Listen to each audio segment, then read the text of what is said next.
Bienvenue sur betbreslev.com. On parle beaucoup de la joie, on le sait. Tout le monde, même si on ne connaît pas bien Rabbi Nachman, on connaît pratiquement tous mitzvah gedola, niot, besimcha. C'est une grande mitzvah d'être joyeux, mais parfois ça ne nous suffit pas d'entendre pour l'être. Et deuxièmement, peut-être on ne sait pas aussi ce que ça veut vraiment dire. Donc peut-être ce soir, on va essayer, à travers un court enseignement, quelques lignes d'un enseignement de Rabbi Nachman, de savoir un peu c'est quoi la joie, comment on y arrive et qu'est-ce que ça nous donne pour déjà être motivé et mesurer l'importance finalement de la joie. Donc normalement, un texte en hébreu devait être imprimé, apparemment ça n'apparaît ici. Donc je vais simplement lire le texte en hébreu et essayer de le traduire, c'est quelques lignes, pour au moins, avant de commencer à prendre les feuilles écrites dans le texte écrit en français, pour essayer d'expliquer ces lignes qui sont prises donc de la Torah de Rabbi Nachman. Mais c'est bien déjà de l'entendre, sans même essayer de comprendre les mots déjà, pour que déjà ça descende en nous, déjà un petit peu sentir même la syntaxe de Rabbi Nachman, comment il place les mots, et certains mots qui apparemment ne devraient pas l'être, ils y sont. Donc, rien que ça déjà, même sans essayer de réfléchir, vraiment. Donc je vais lire le texte en hébreu qui normalement aurait dû être imprimé. Donc c'est la Torah en vérité, c'est comme c'est marqué ici, la Torah 24 dans la deuxième partie, parce que l'écouter Moharan est divisé en deux parties. C'est l'œuvre, comme on dit, l'œuvre maîtresse de Rabbi Nachman. Et cet enseignement sur la joie qu'on va lire ce soir et essayer d'expliquer fait partie de la deuxième partie. Et c'est la Torah 24, Rav Dalet. On ne va pas lire toute la Torah, tout l'enseignement. On va simplement lire les quelques lignes, les premières lignes, qui sont en vérité la base de l'enseignement qu'on va essayer de comprendre. Donc, je lis simplement déjà en hébreu. Pour nous, même d'entendre déjà l'hébreu de Rabbi Nachman, ça fait déjà du bien. Mitzvah gedola liot besimcha tamid. Comme ça, Rabbi Nachman commence. C'est une grande mitzvah d'être toujours joyeux. Donc, il dit un mot important, mitzvah. Il ne dit pas c'est un conseil, il ne dit pas je conseille d'être joyeux, c'est bien de joyeux, mitzvah. C'est-à-dire déjà il le place comme des mitzvot, comme on a les 613 mitzvot. Déjà Rabbi Nachman il place la joie dans une mitzvah, ce qui est déjà une très grande nouveauté. Parce que quand les gens ils disent Rabbi Nachman il parle de joie, mais tout le monde parle de joie, oui. Mais qui dit que c'est une mitzvah? Il n'y a que Rabbi Nachman qui le dit. Donc, et s'il dit que c'est une mitzvah, ça veut dire que ça implique beaucoup de choses. On va essayer succinctement ce soir de comprendre un peu. Donc, mitzvah gedola liot besimcha tamid. C'est une grande mitzvah d'être en plus toujours joyeux. C'est très insistant. D'abord, c'est très difficile déjà de l'être un petit peu. En plus, Rabbi Nachman dit d'être tout le temps, comme s'il n'y a pas le choix. Comme si c'est tellement important d'être joyeux, c'est tellement capital d'être joyeux, c'est tellement bénéfique d'être joyeux, et peut-être l'inverse, si on ne l'est pas, que c'est tout le temps. Il faut essayer tout le temps. C'est comme tout le temps. Comme respirer, c'est tout le temps. Il faut que ça soit pour nous un leitmotiv. La joie. Est-ce que je suis joyeux maintenant? Où je suis maintenant? Où j'en suis? Ma voix, comment elle est? Mon visage, comment il est? Comment ma réponse elle est? Mon comportement? Comment je réagis? Est-ce qu'il y a de la joie? Il y a de la tristesse? Déjà, Rabbi Nachman nous rentre presque dans un stress de joie. Mais Mitzvah gedola liot besimcha tamid.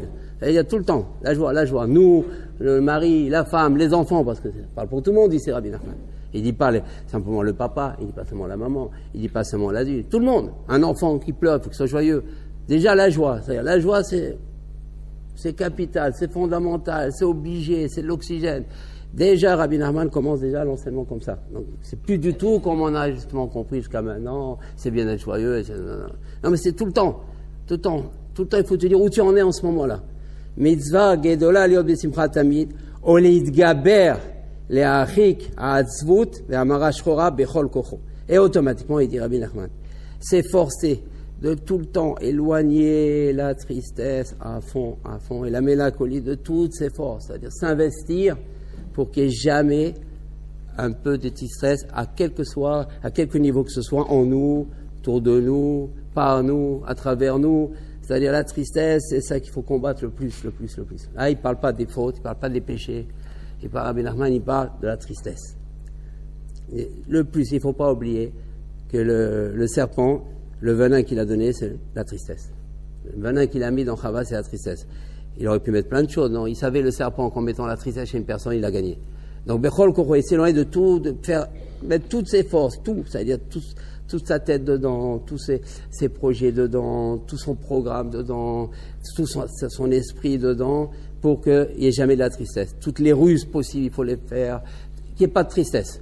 Où Rabbi Nachman, déjà dès le début, il nous place, c'est plus du tout la joie comme on entend d'habitude, c'est bien d'être joyeux, un peu de joie, ça fait du bien. Il ne parle pas du tout ça, Rabbi Nachman. Parce que Rabbi Nachman, il faut comprendre, c'est un médecin. Donc il connaît la physique de chaque chose. Et il sait quand il parle de quelque chose, notamment de la joie, c'est quoi la joie, qu'est-ce qu'elle peut apporter, en quoi elle est indispensable, en quoi elle est nécessaire pour nous. Et c'est pour ça qu'il insiste, c'est pour ça qu'il faut tout le temps, et c'est pour ça qu'il faut toujours se mettre la joie dans la tête, où j'en suis, est-ce que je suis triste, est-ce que je suis joyeux maintenant, quel visager, parce que parce que toutes les maladies, toutes, il dit Rabbi Nachman. Et vous savez, Rabbi Nachman, c'est pas un mot, c'est un mot. Quand il dit kol, c'est pas, kol, ça veut dire en hébreu tout. C'est pas qu'il exagère, ou ça veut dire, il n'y a pas une exception. Il n'y a pas une maladie que Dieu nous en préserve, que l'on connaît aujourd'hui, kulan ba'im rak mikekula simpra, qui ne vient pas par un dommage dans la joie, une détérioration de la joie. La joie est détériorée.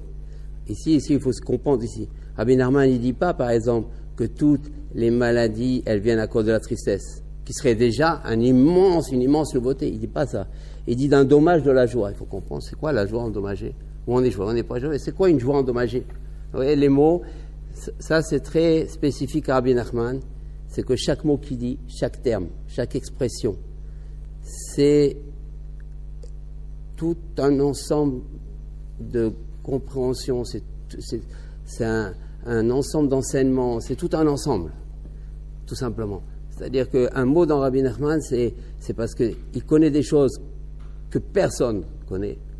Il sait des choses que personne ne sait. Il a reçu des choses que personne n'a reçues. Donc automatiquement, il a des termes à lui que personne n'a. Le fait qu'il n'écrit pas comme les autres, c'est la preuve qu'il n'est pas comme les autres. Ça veut dire, on est ce qu'on écrit. Le fait qu'il dit des termes, par exemple, un dommage de la joie, vous ne trouverez jamais cette expression dans aucun livre de Torah, dans aucun livre d'aucun rabbin, d'aucun tzaddik, d'aucun gadol. Vous trouvez cette expression, une détérioration de la joie. Une joie détériorée, c'est quoi? Une joie endommagée, ou triste, ou joie, il n'y a pas. Donc c'est important de dire ça. Je ne fais pas de la pub ici pour Rabbi Nachman. Ce n'est pas mon but ce soir. C'est simplement pour essayer de vous faire ressentir ce que moi aussi j'ai ressenti et qui m'a permis à moi de me diriger vers lui. C'est comme l'a expliqué le rabbin, on se connaît depuis longtemps, on a étudié, on a fait de la Gemara, on a fait du Talmud, on a eu le mérite quand même d'être plongé dans la Torah. Donc c'est quand même par expérience que je peux vous dire que c'est pas écrit ailleurs des choses de ce genre. Donc on va essayer de comprendre plus tard. Kiyesh Asara Minyanigina. Maintenant, après que Rabbi Nachman déjà nous a introduit d'une façon très nouvelle, originale, avec des termes nouveaux, maintenant il nous porte vers un monde nouveau. On est là, on commence à décoller. Kiyesh Asara Minyanigina. Il parle de quelque chose aussi, non seulement on n'a jamais entendu, parce que toutes ces expressions-là maintenant de Ki, Yesh, Asara, Mine, Negina, il y a 10 sortes de mélodies, il faut aller les chercher dans un seul livre, qui s'appelle le Tikkuné HaZohar. Le Zohar, en vérité, ça n'a pas été écrit uniquement, ça a été écrit par des grands avant, des grands Tanaïm qui ont écrit le Zohar.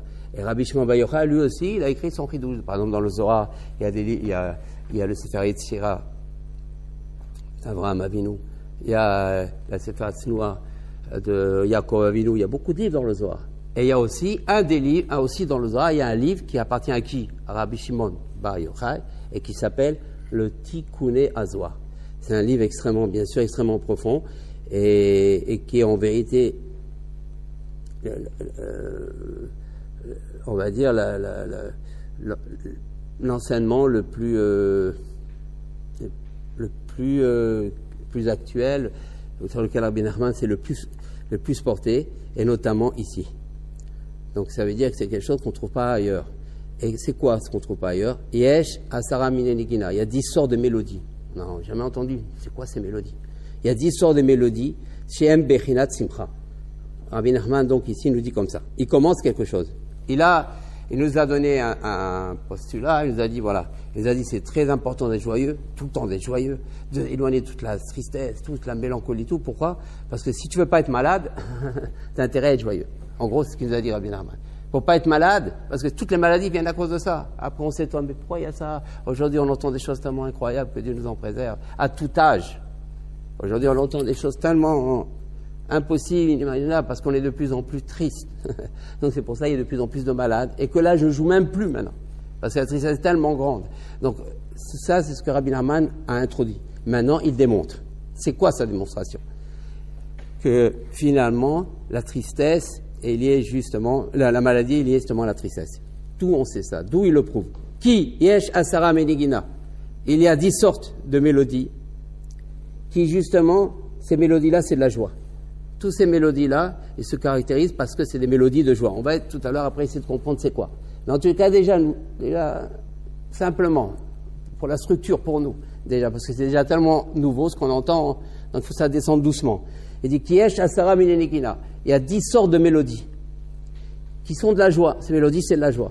Comme, et d'où il le sait, parce qu'il y a marqué Allez à Sorvele la mer, Kissi Martani, Jamais Faolecha. C'est un verset dans les psaumes, où justement, qu'on va le voir maintenant, on parle des instruments de musique, les Allez à Sorvele la mer, c'est tous les instruments de musique que David Ameller cite. Et après, il y a marqué qui, donc automatiquement, la mélodie. Et après, il y a marqué qui, Si Martani, car tu m'as réjoui, Hachem. Donc on voit qu'il y a la joie après la musique. Quand on parle de musique ici, on va essayer de comprendre c'est quoi la musique. Mais en tous les cas, on préfère dire le mot mélodie plutôt que de dire le mot musique. Donc il y a la mélodie. David Ameller nous a donné un verset où il y a mélodie et à côté de mélodie, il y a la joie. Donc et à combien d'instruments? Il y en a 10 dans le psaume. Donc on voit qu'il y a 10 mélodies. Pour avoir vraiment la joie, il faut passer par ces 10 mélodies. Maintenant, on sait que Dieu il a créé l'homme à l'image de la Torah. Tout c'est la Torah. On sait par exemple un exemple, c'est il y a combien de mitzvot? Il y a 248 il y a 365 interdits. On sait il y a combien de membres chez l'homme? Il y a 248. Il y a combien de tendons? Il y a 365. On sait tout ça par rapport aux interdits. On sait que chaque interdit, quand quelqu'un ne mange pas cachère, que Dieu en préserve, ça va attaquer un nerf, une veine. Quelqu'un fait telle chose interdite, va attaquer une autre veine. Donc on voit que Dieu a créé l'homme en fonction de la Torah. Parce que Dieu a regardé la Torah. Et donc toute la physique dans ce monde, elle est liée à la Torah. Aussi, de la même manière. Étant donné qu'il existe cette physique de 10 mélodies dont on ne sait pas encore ce que ça veut dire.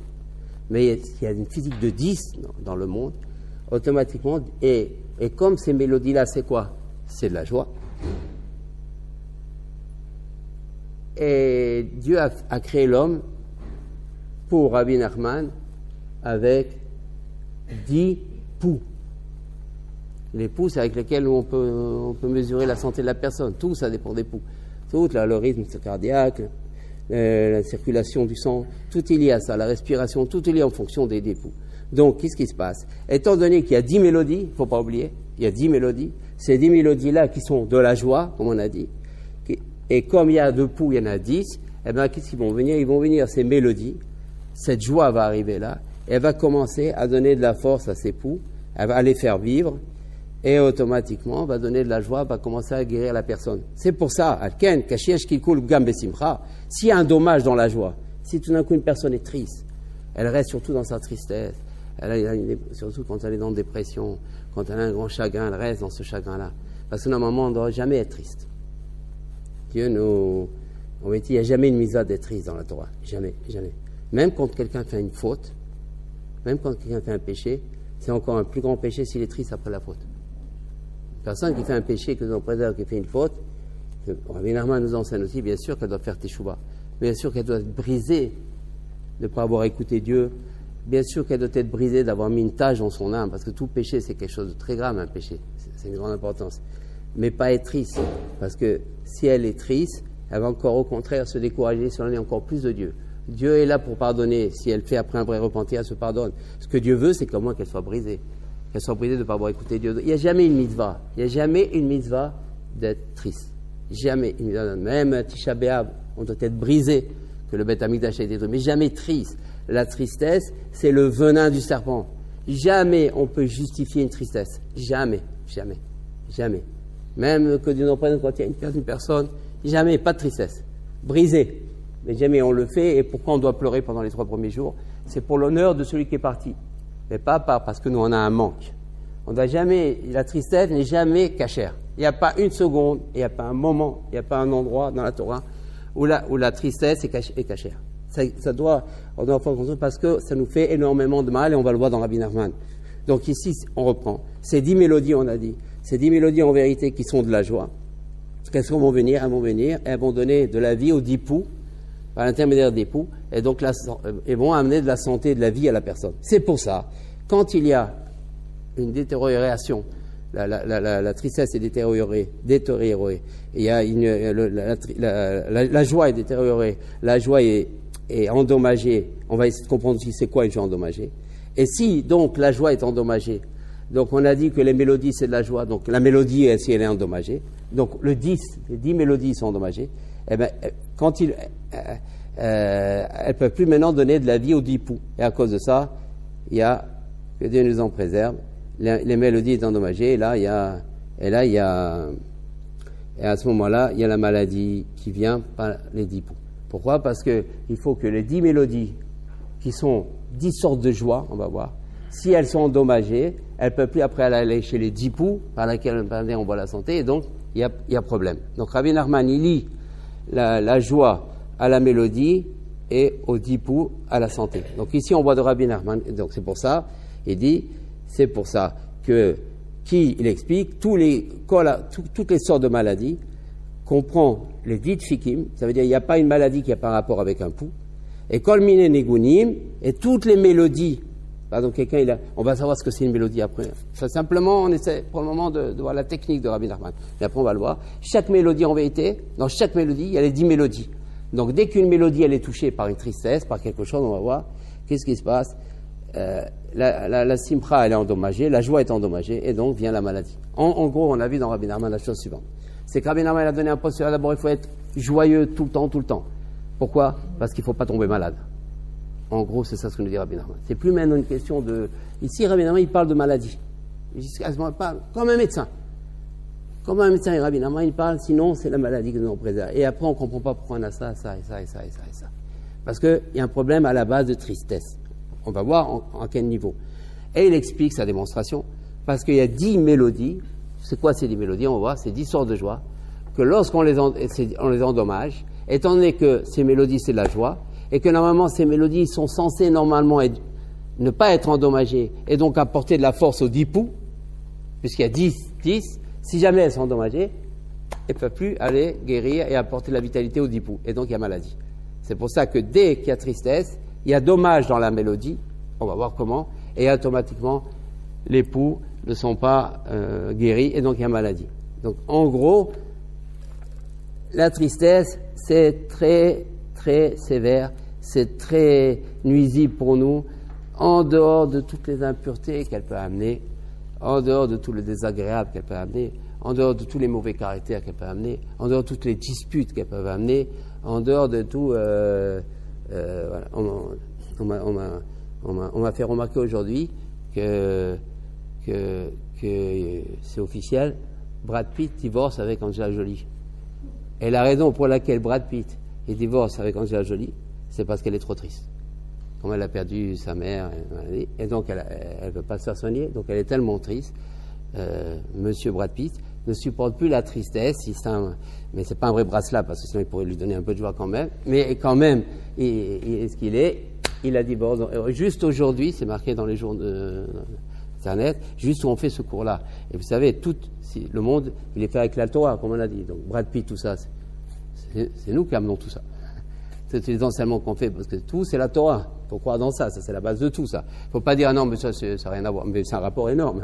Ça, c'est un exemple où on voit, parce que ça s'appelle le malchut, ça. C'est des grands comédiens, c'est pas rien. Ça s'appelle en hébreu le malchut, c'est-à-dire c'est important, dans le ciel, ça parle de ça. Pas que seulement dans People.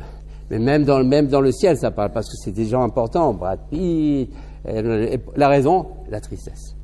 Donc c'est sûr que ça amène, tout ce que ça amène, les disputes, les divorces, Dieu nous en préserve, en dehors de toutes les maladies. Maintenant, on va essayer de trouver de la joie dans les 3 feuilles qu'on a. Alors, on va voir. C'est une grande mise en. On reprend maintenant les phrases rapidement de ce qu'on a dit en hébreu et elles sont traduites en français. C'est une grande mise-va d'être toujours joyeux et d'être fort pour éloigner la tristesse et la mélancolie de toutes ses forces. Ici, on nous dit, ça ne suffit pas parfois d'être joyeux. Parce que déjà, on se dit, ce serait déjà bien que de temps en temps je suis joyeux déjà. Être joyeux, c'est déjà pour nous, c'est vraiment une merveille, c'est vraiment presque aujourd'hui avec tout ce qu'on vit. Et Rabbi Nachman, il dit non, pas du tout. Ça ne suffit pas parfois d'être joyeux. Il faut éloigner de nous la possibilité même d'être triste. Éviter toute... Donc déjà, on va s'arrêter là. Il faut éloigner de nous toute la possibilité d'être triste. C'est-à-dire, on ne doit pas imaginer d'arriver à une tristesse, déjà. Même si tout ce qu'on va dire maintenant, c'est pas simple, surtout dans la vie dans laquelle. Mais si c'est marqué dans la Torah, c'est que c'est possible. Et déjà, au moins, plus on connaît ce qui est nuisible dans la chose, plus on est motivé, et puis ça nous aide, et Dieu aide après. Mais déjà, au moins, prendre conscience, déjà, que Rabbi Nachman nous donne un enseignement qui n'est pas comme les autres, et d'autre part, que cet enseignement est vraiment important parce qu'il touche à toute notre vie, 24 heures sur 24. Donc il dit, il faut éloigner de nous la petite détresse, c'est-à-dire, on ne doit pas accepter de temps en temps qu'il y ait de la tristesse comme chez tout le monde. Et surtout aujourd'hui, ça ne doit pas, déjà à la base, il faut, comme de ne pas manger cachère. Ça ne doit plus exister. Tristesse plus. Adieu, tristesse. Ça doit être, ça doit pas, il faut que ça commence comme ça déjà. Si on dit, aujourd'hui c'est impossible, c'est sûr que la personne sera toujours triste. Il faut déjà à la base, parce que Dieu réagit et nous aide par rapport à la foi qu'on a nous en Dieu. Si nous on croit qu'on peut s'en sortir, on s'en sortira. Donc déjà combattre la tristesse. Et aujourd'hui on parle rarement de ça. On enseigne la Torah, il y a des cours, il y a des activités, au Hachem, il y a des prières, mais on n'enseigne pas beaucoup, on ne parle pas beaucoup de la tristesse. Alors que c'est le poison d'aujourd'hui. C'est ça le poison, c'est la tristesse. Toutes les maladies, à quoi ça sert? La Torah, il faut qu'elle soit dans la joie. C'est pour ça qu'aujourd'hui, on ne ressent pas la joie. On ne sent pas la joie. C'est très rare. On va souvent dans des endroits, on est déjà triste. L'endroit n'est pas gai. Normalement, il doit être de la joie, toujours de voir de la joie. Et dès que nous, on a nous-mêmes un petit problème, on est triste par rapport à l'autre. C'est vrai que c'est difficile, mais quand même, si nous, on lui montre un visage triste, déjà, on se rend malade nous-mêmes. Donc déjà, il faut s'imaginer que si, pardon, on va rencontrer quelqu'un et nous, on a un petit problème, donc ça nous travaille, on va se dire, non, il ne faut pas que je lui montre un visage triste. On va essayer de pas. Parce que lui, il faut lui montrer un visage gai. Souvent, on a un caractère par rapport à ce que l'on vit. Ça, c'est ce que combat Rabbi Nachman. C'est à nous qu'on se fait le plus grand mal.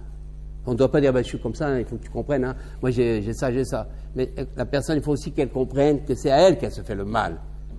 Déjà avant tout. Si elle reste encore dans cet état d'esprit. Déjà, la personne, donc, c'est la petite. Éviter toutes les situations, les rencontres, les relations, les auditions, les visions qui peuvent nous rentrer. C'est beaucoup de choses, ça. Éviter toutes les situations, les rencontres, les relations, les auditions, les visions qui peuvent être ici. Il peut y avoir beaucoup, chacun dans sa vie, dans les situations qu'elle vit, elle s'éclate, je peux avoir ça. Si je continue avec cette personne, il m'amène la tristesse, je l'aime beaucoup, mais il m'amène la tristesse, je ne sais pas quoi faire. C'est déjà du pas bon. Ici, il n'y a pas des halakhot qui sortent de ce feuillet, mais simplement des conseils. Prendre conscience et après, prendre conseil, après, comment agir. Mais déjà, savoir que toute relation qui amène une tristesse, tout événement, toute rencontre, en soi, ça peut être que nocif. Il ne peut pas sortir une bénédiction de ça. Parce que c'est le poison du venin, c'est le venin du serpent, c'est son poison, c'est pas impossible. Il faut que dans une relation, déjà, avant tout, pas de tristesse. On se dit les choses qu'on doit se dire. C'est pour ça qu'il faut s'exprimer, il faut s'intérioriser, il faut parler.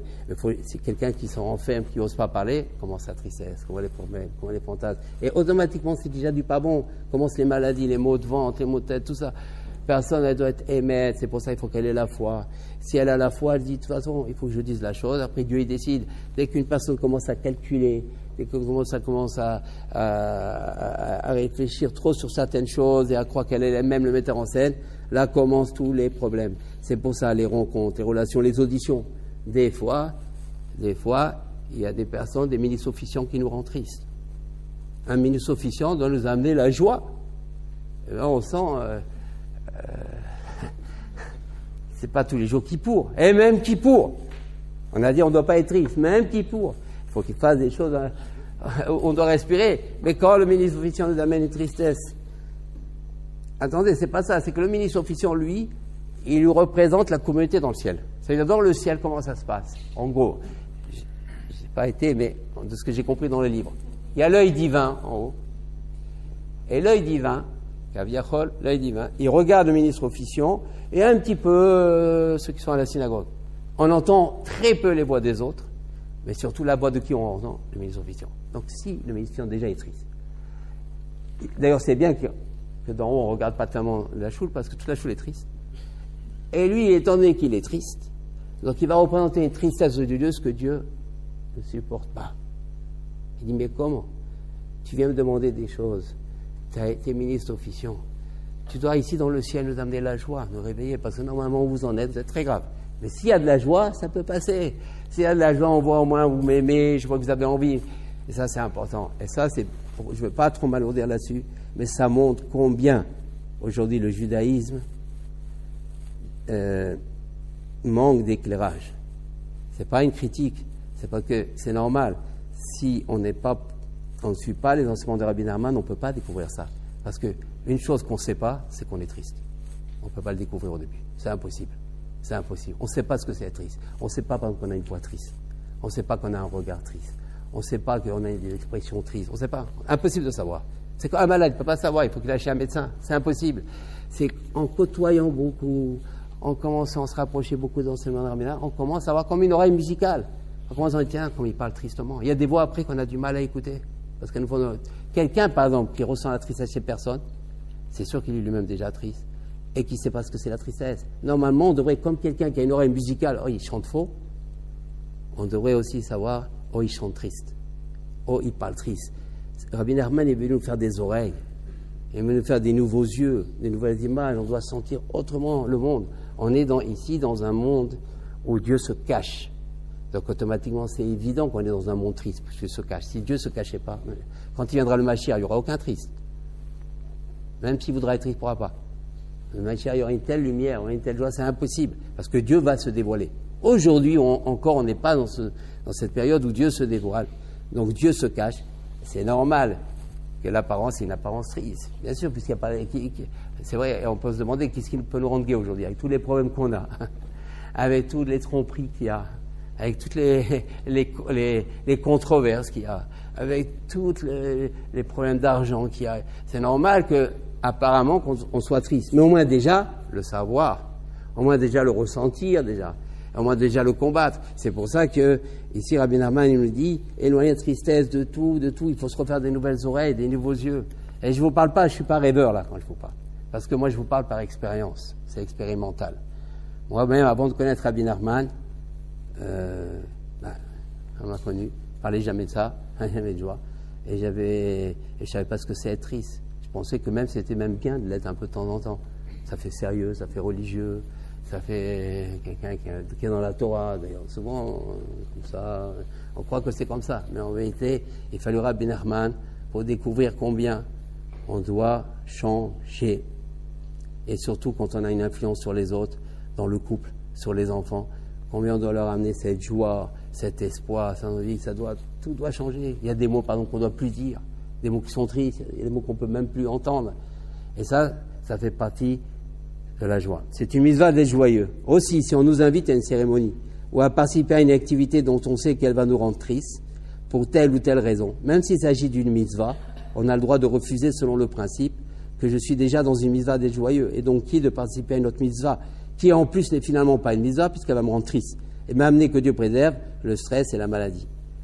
C'est ça. Souvent, combien de fois on a des invitations, on a eu des problèmes avec ces personnes, on sait que c'est pas toujours agréable d'aller dans tel endroit, on sait, on connaît, on sait, et donc on se dit oui mais c'est une mitzvah. Non, il n'y a plus de mitzvah. La mitzvah, il dit Rabbi Nachman, c'est d'être joyeux. Si tu sais que là-bas il y a un problème pour toi, fuis. Bien sûr, il faut pas faire des disputes, il faut pas faire des querelles.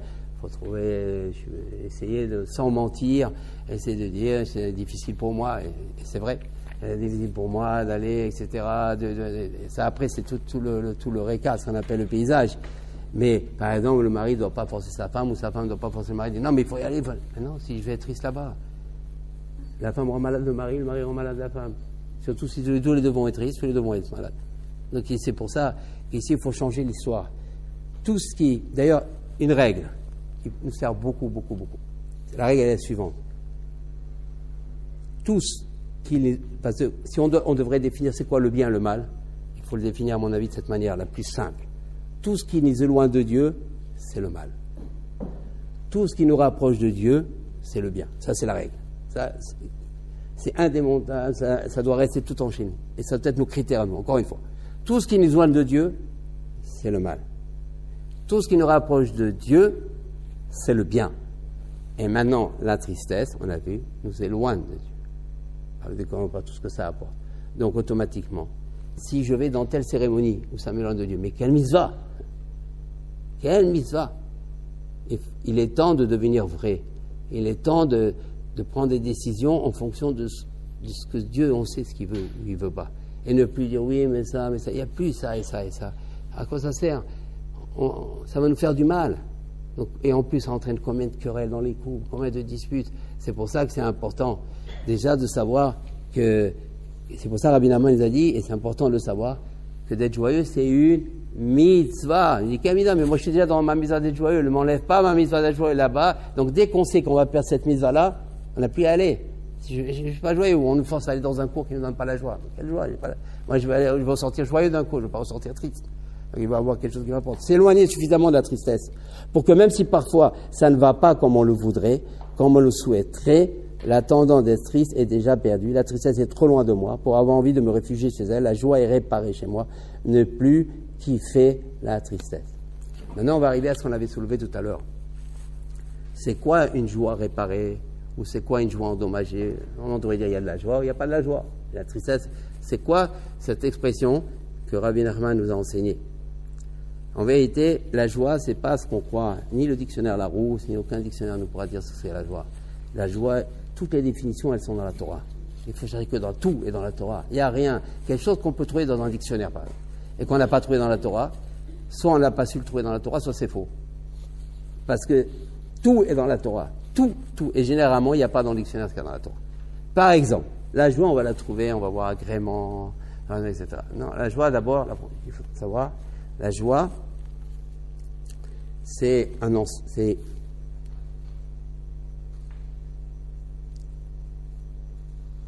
la joie, c'est on va dire, un bâtiment. C'est une construction. À chaque fois qu'on se travaille dans la joie, à chaque fois qu'on essaye, là, de ne plus retomber dans la tristesse, là, de réagir bien, on construit un bâtiment qui s'appelle la joie. Une fois que ce bâtiment est construit, on est invincible. Après, plus rien ne doit nous rendre triste. Bien sûr que ça prend du temps. Bien sûr que c'est du travail. Mais, en tous les cas, proportionnellement à la construction que l'on fait, on devient proportionnellement invincible aux attaques extérieures. Donc c'est pour ça que, en vérité, nous, on est nés avec un venin. Lequel venin? Du serpent. Parce on vient tous de Chava. Donc si on vient tous de Chava, on est nés tous avec un serpent. Avec le venin. Maintenant, il y a encore d'autres venins qu'on a mis. Quel venin qu'on a mis? Nos péchés, nos fautes. À chaque faute, un petit venin. Donc, normalement, si tout se passe bien, à 18 ans, 20 ans, on a une bonne quantité de venin. Donc, on a une bonne quantité de tristesse en nous. Donc, il faut réparer ça. Le bâtiment de la joie, il est complètement détruit. Il faut complètement maintenant le réparer. Il faut réparer la joie. Il faut savoir une chose, une personne, quand elle se marie ou quand elle fait sa bar mitzvah et tout, surtout quand elle se marie, la personne, elle a déjà de la tristesse en soi. Des paquets de tristesse. Même s'il y a la khatouna, mais en vérité, des paquets de tristesse. Et on entretient cette tristesse parce qu'on ne sait pas, on ne le voit pas. Et après, de temps en temps, il y a des querelles, des disputes. C'est de la tristesse. Il y a des incompréhensions, il y a des douleurs, il y a de la tristesse. Mais ça, on ne le sait pas. On ne sait pas qu'on est né avec ce venin. Donc maintenant, il faut réparer. Il faut construire ce bâtiment de joie. C'est pour ça que, maintenant, on nous enseigne. C'est pour ça que Rabbi Nachman nous dit qu'il faut s'éloigner de la tristesse, de telle sorte qu'une fois qu'on construit ce bâtiment de joie, on devient presque invincible. Après, par exemple, on apprend, le patron nous renvoie. Dans le Toba. On va pas dire, oh là, comment je vais faire, la tristesse, la personne pendant un mois va pas parler avec son père ou avec sa femme. Il dit, tu comprends pas, mais attends, j'ai plus de travail. La femme dit, oui, mais. Parce que la personne ne se construit pas son bâtiment de joie. Donc elle est invincible à rien. Le moins de choses, c'est une tristesse, le moins de choses, parce que elle n'a pas réparé la joie. Réparer sa joie, c'est comme un organe. Il faut le réparer. Sinon, ça amène que du pas bon. C'est pour ça, on est tellement attaqué, on est tellement endommagé que même la tristesse, on l'aime. C'est tout le romantisme français. On l'aime. On aime les chansons qui font de la peine. Enfin, les chansons qui sont tristes, on les chante. On ne sait pas qu'on les chante en plein de fois. Ça nous amène aussi à nous. Parce qu'on aime, de temps en temps, ça nous réconforte. Parce qu'on est malade dans la tristesse. C'est pour ça qu'il faut réparer. Une mitzvah, c'est toujours difficile. Le mauvais penchant attaque. La logique attaque. La culture attaque. Un judaïsme mal compris attaque. C'est ça un judaïsme mal compris. Parce que souvent on nous dit, tu as fait telle faute, c'est grave. Souvent il y a une culpabilité, souvent il y a des sévérités. Un judaïsme, il doit amener la joie. Le judaïsme, il doit amener que la joie. Il faut qu'on soit. Quand est-ce qu'on vit un judaïsme? C'est quand on a le sourire. C'est quand on arrive à dépasser. Mais si on a les mêmes visages que les non-juifs ils ont, alors quelle est la différence? Qu'est-ce que la Torah nous a amené de différent? Si on est pareil, si nos enfants ils sont aussi tristes aussi, et ils commencent aussi à être grincheux et à être durs comme les enfants, alors où est l'éducation juive? Où la Torah ne peut pas apporter? Et c'est pour ça que c'est important de ce qu'on parle ce soir. C'est vraiment, c'est tout le juif, il est là. C'est ça le juif. Le juif, c'est la joie. C'est ça être juif. Sinon, c'est toute la religion et tout, mais il est triste. Il est avec le serpent. Comme on dit chez Resbeyado. C'est comme quelqu'un il va au mikvé, il y a marqué dans la Gemara, quelqu'un il va au mikvé, mais il a un serpent dans les mains. Il fallait le plus beau des mikvés, le plus cher, mais il a un serpent dans la main. Pourquoi ça sert? La même chose ici. Il va faire la religion, il va faire tout, mais il est triste. Triste, grincheux, dur, sévère. On doit amener la bonté. Parfois, la famille, les amis les plus proches, sans le vouloir, sans le savoir, parce que la famille veut notre bien, les amis veulent notre bien, eux aussi font du mal, sans le savoir. Par exemple, ils vont faire un reproche dur à l'enfant. Ou ils vont faire, par exemple, imaginons, on va prendre un petit exemple. Un enfant, par exemple, il a fait quelque chose de pas bien. La réaction que nous, on aurait, la première réaction qu'on aurait sur l'enfant, dire, mais grave ce que tu as fait, mais trop con ce que tu as fait, c'est très grave. Ça, c'est la plus belle des réactions. Si on ne le fera pas, si on ne crie pas trop, ça, c'est encore le top. Mais en vérité, ça, c'est une réaction qui n'est pas une réaction juive. Alors, comment on fait? L'enfant, il a quand même mal agi. Comment on fait dans un cas pareil? L'enfant, il a quand même mal agi. Si on ne le dit pas, c'est pas non plus d'éducation, parce qu'il va continuer, il va faire plus. Mais pourquoi c'est pas bon de faire ça? Parce que t'as fait ça, c'est grave, etc. C'est la tristesse qu'on lui met déjà.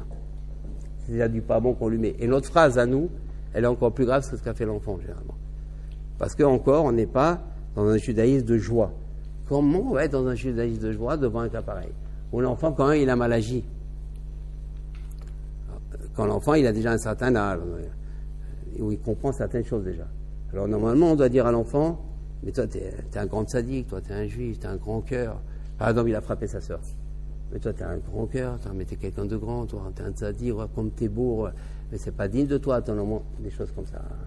C'est-à-dire toujours, mais ça, c'est peu à peu que ça nous vient, ce genre de choses. Ça vient pas comme ça, c'est doucement, doucement. Ça s'appelle qu'on donne la joie à la personne tout en le faisant, en le mettant sur la bonne voie. Il faut savoir parler. Et pareil, quand on a des reproches entre grandes personnes, oh, c'est très grave ce que tu as fait. On tue la personne. Oh, mais ou pardon, une personne a fait beaucoup d'efforts dans une chose, dit, t'es encore là, t'es encore qu'à ce niveau-là. On l'assassine, la personne. On lui amène une tristesse énorme à la personne. On a cassé la personne. Mais tout ça, c'est très courant. Et toutes les querelles en plus que ça entraîne. Mais partout, on ne sait pas parler. On a plus... Parce qu'on n'a pas une relation dans la joie. Il faut être branché Rabbi Nachman, sinon c'est impossible. Parce que c'est tellement dur déjà, c'est tellement difficile, celui qui veut vraiment, impossible autrement. Et même tout ce qu'on entend à l'extérieur, finalement on voit que ça ne change pas vraiment. Et c'est pour ça que même s'il veut nous sécuriser, il veut nous conseiller, nous faire évoluer, en nous consolant de telle manière, en nous parlant par des reproches mal faits, on nous amène finalement la tristesse. Il faut s'éloigner de la tristesse, donc tout ça il faut s'éloigner. Il faut s'éloigner comme on voit pour le mensonge. La Torah, elle nous dit Chak mina sheker. La Torah, elle ne dit pas ne mens pas. Il n'y a pas marqué dans la Torah ne mens pas. Il y a marqué ne tue pas. Il y a marqué ne mange pas. Il n'y a pas marqué ne mens pas. Pourquoi ne ment pas? Non. Parce que si la Torah l'avait dit ne mens pas, la personne, il ne faut pas que je mente. Mais elle n'aurait pas compris, elle n'aurait pas saisi et elle n'aurait pas agi de manière à savoir que le mensonge, il faut s'en éloigner, mais complètement. Toute odeur de mensonge, même un petit soupçon de mensonge est très, très, très nocif. Le mensonge fait partie aussi des choses qui amènent du pas bon dans le sang. Ça touche au sang, le mensonge. C'est pour ça qu'il y a marqué tichak. C'est pour ça qu'il y a marqué que même mentir, ou pardon, exagérer, ou mentir par erreur. Quelqu'un, il ment par erreur. À quelle heure tu es venu? Je suis venu à 7h. En fait, tu es venu à 7h. La personne n'est pas venue à 7h. La personne est venue à 7h30. Mais elle n'a pas fait exprès de mentir. C'est déjà grave. Mais ça a été fait, ça a été fait. Mais la personne doit savoir commencer à travailler sa bouche. Parce qu'aujourd'hui, c'est pas grave. Finalement, j'ai attendu. Hein, c'est pas venu. La personne peut dire plein de choses. Bon, 7h, 7h30. Non, la personne, elle dit, je pense à 7h30. Mais si elle dit tout de suite 7h30, elle dit 7h15, tout de suite, on parle, on a l'habitude de te le dire. Ah, oh, ça fait 3 heures, je t'attends. Peut-être 30 minutes. Ça fait 3 heures, je t'attends. Ou des choses comme ça. La personne, elle ne sait pas que déjà ça touche au sang. Tous ces gens, déjà, on ne peut pas le savoir, nous. Il faut être un médecin de l'âme. C'est pour ça, c'est Rabbi Nachman qui dévoile ça. Ça, on trouvera nulle part, ce genre de choses. Que finalement, on croit que c'est rien. Travailler notre bouche. C'est pour ça, il a marqué la Torah, elle dit, éloigne-toi du mensonge. Essaye d'être vrai, parce que qu'est-ce que tu vas gagner par la vérité? Mais tu vas tout gagner. La santé, la vie, la vitalité, le émet, quand tu vas entrer dans l'émet, tu vas connaître la joie, tu vas tout, la bracha, Dieu va t'aider dans le ciel. Tout va être facile dans ta vie. Plus une personne va essayer d'être vraie, parce que vrai, c'est Dieu. C'est le émet. Bereshit bara Elohim, c'est émet. Donc Dieu, il a créé le monde avec émet. Ça veut dire, dès qu'il y a du émet, il est intégré dans la création, avec tout ce que cela comporte, c'est-à-dire c'est facile, c'est bien, ça reste, ça subsiste, ça tient, c'est tout ce qui c'est constructif, parce qu'il est dans un roi, qu'on appelle un esprit de création. C'est pour ça la Torah, sachant l'importance du mensonge, la gravité du mensonge, elle nous dit tichak mina sheker, éloigne-toi du mensonge. De la même manière ici, qu'est-ce qu'il dit Rabbi Nachman? Éloigne-toi de la tristesse. C'est la même chose. Éloigne-toi de tichak mina sheker. De tout ce que de l'autre shaker, l'autre shakerou. Ne mentez pas. Il ne faut pas mentir. L'autre shaker. Donc quelque chose de ce genre. En tous les cas, il y a marqué dans la Torah une chose, c'est sûr, c'est tichak mina sheker. Éloigne-toi de la sheker. Du mensonge. Donc même pas l'envie de mentir. Souvent on va dire, qu'est-ce qu'on va mentir? Qu'est-ce qu'on va lui dire? Une personne déjà, elle dit, tiens, comment je vais l'embobiner? Comment je peux l'avoir? Et la personne est toute fière de l'avoir gagné. Elle dit, ouais, je l'ai bien roulé. Non, mais c'est pas que le plus grand mal se fait à qui? À elle. Et on va essayer d'arrêter d'embobiner, de rouler, d'avoir la personne. Et nous, on est très fiers, on l'a eu. On croit qu'on est plus intelligent. Bien sûr qu'il y a des situations. Ce qu'on dit maintenant ici, encore une fois, c'est pas de la faute. Mais en gros, on est en train de parler de très généralité. Et commencer à se déshabituer de rouler, les gens.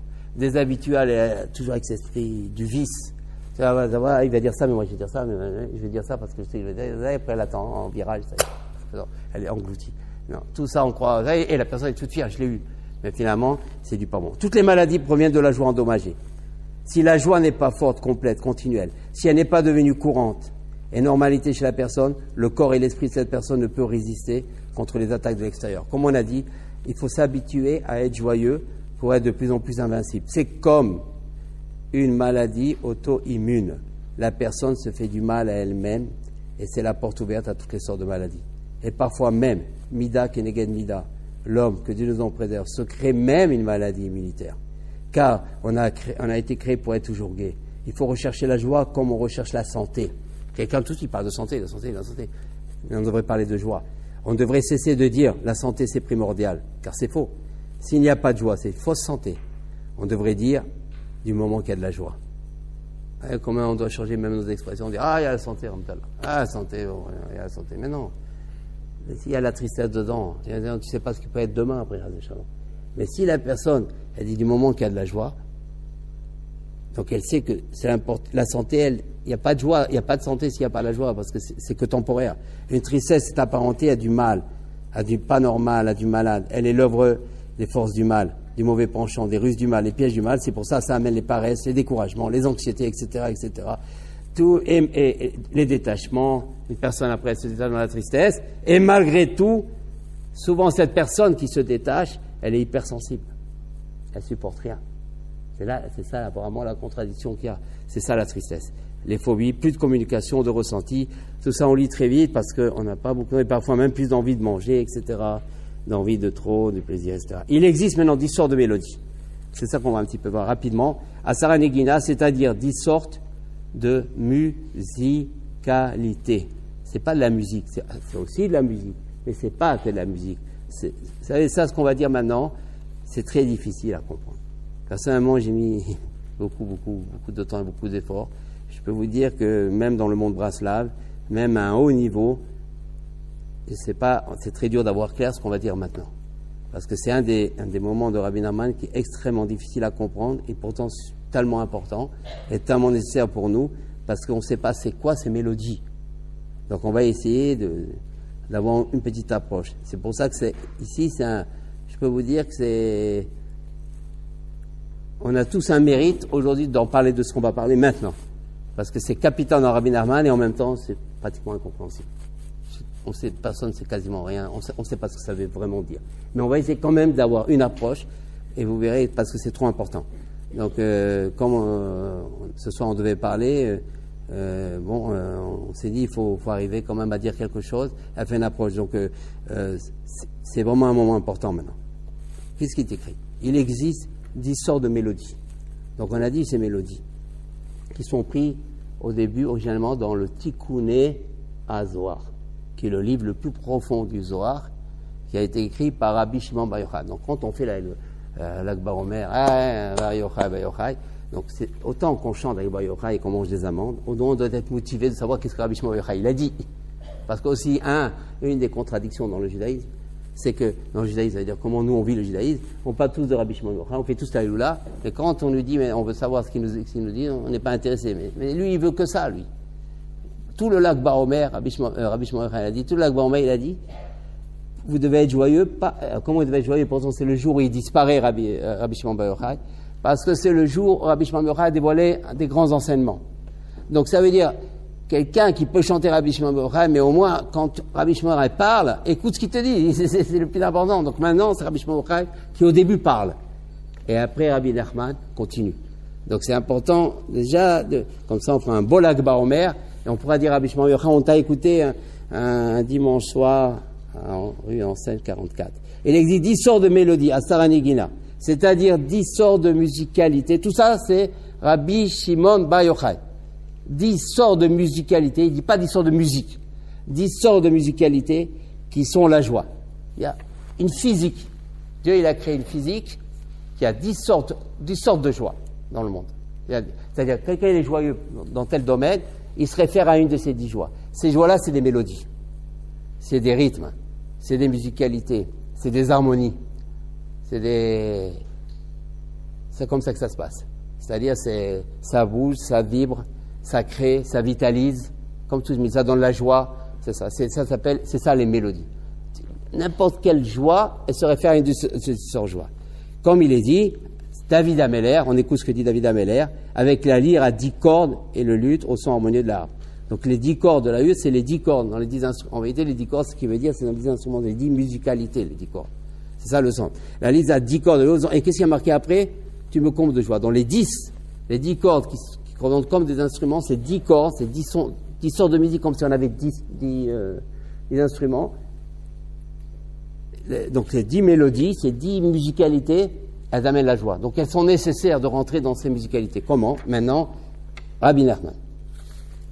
Encore un peu, Rabbi Shimon Bar Yochai. Il existe 10 sortes de musicalités de joie. C'est comme des lumières, on ne sait pas ce que ça veut dire, mais c'est pas grave, mais au moins des lumières divines qui ont été la source de la création, de tout. Par exemple, les 10 paroles, il y a combien de paroles? Dieu, il a créé le monde avec combien de paroles? 10.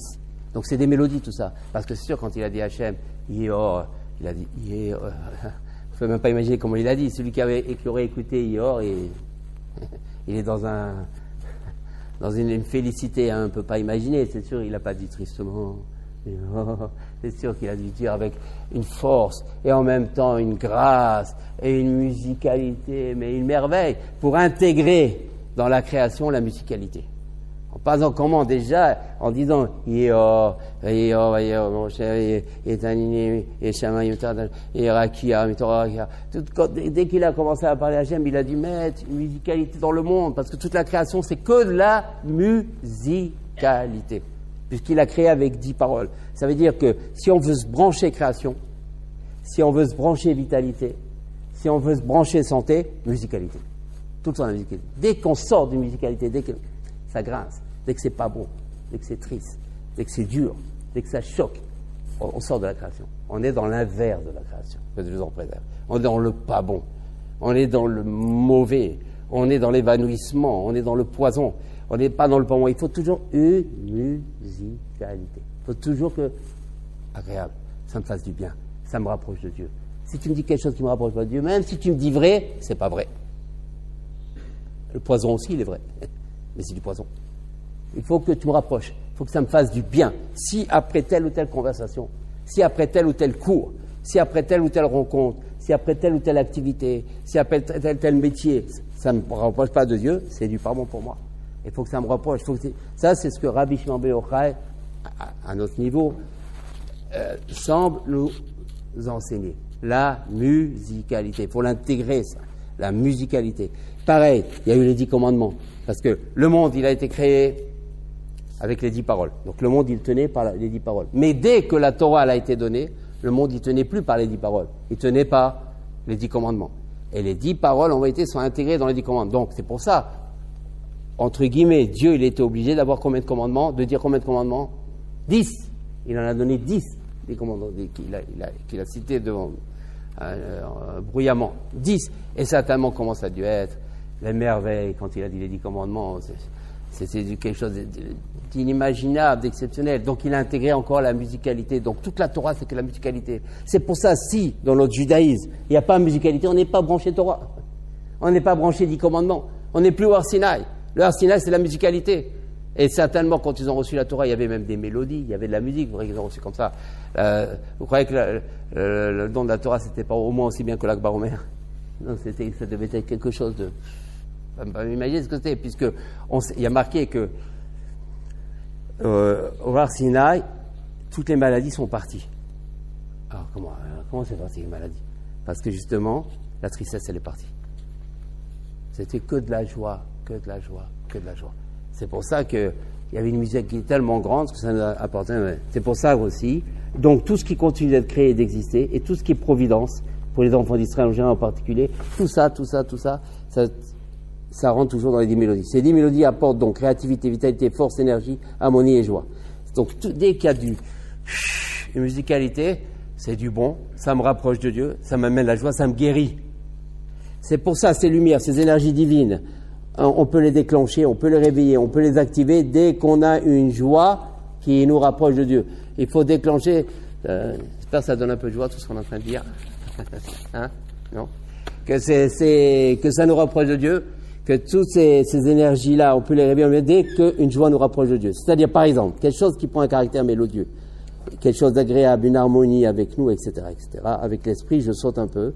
Dans les païens, le rapport de également dans la santé physique, tout ça, ça fait du bien pour nous tous. Alors, très rapidement, une musique qui nous rapproche de Dieu, parce qu'on a dit tout à l'heure, il a dit Rabbi Nachman, dans une musique, il y a les 10 mélodies. Il ne faut pas confondre mélodie et musique, encore une fois. Mélodie, c'est les 10 musicalités. C'est comme les 10 commandements. Une musique, c'est une musique. Un instrument, de la musique. Donc, quand on écoute une musique qui nous rapproche de Dieu, on fait déclencher les 10 musicalités. Et ça atteint après dans l'époux, et ça amène de la santé, on ne s'en rend même pas compte. Ça amène de la santé, c'est pas une musique, c'est très important. Tout est musique. Il y a marqué que quand il viendra le Mashiach, un Shir Hadash, on chantera un Shir Hadash. C'est quoi ce Shir Hadash? Très rapidement, il y a marqué un Shir Hadash. En quoi ce Shir, il sera nouveau par rapport à tous les Shirim? C'est sûr qu'il sera Hadash. Si David Ameller. Puis ça sera un nouveau Shir. Non, c'est dire David Ameller. Quand il dit un Shir Hadash, pourquoi c'est un Shir Hadash? C'est que, comme jusqu'à maintenant Dieu est voilé. Donc même la musique, même les 10 mélodies sont voilées. Donc même si une musique qu'on entend qui nous rapproche de Dieu, elle fait déclencher les 10 mélodies, mais bon, on est quand même encore à un niveau encore humain. Mais quand il y aura le Mashiach et qu'il y aura le Shir Hadash, il y aura une telle lumière, ces lumières dont on parle ici seront tellement dévoilées que là on sera dans un épanouissement total. C'est-à-dire que on ne peut plus imaginer Mashiach sans musique, sans musicalité. C'est lié. Un cours, par exemple. Un cours, il doit nous amener la joie. Il doit nous inciter à nous rapprocher de Dieu, un cours.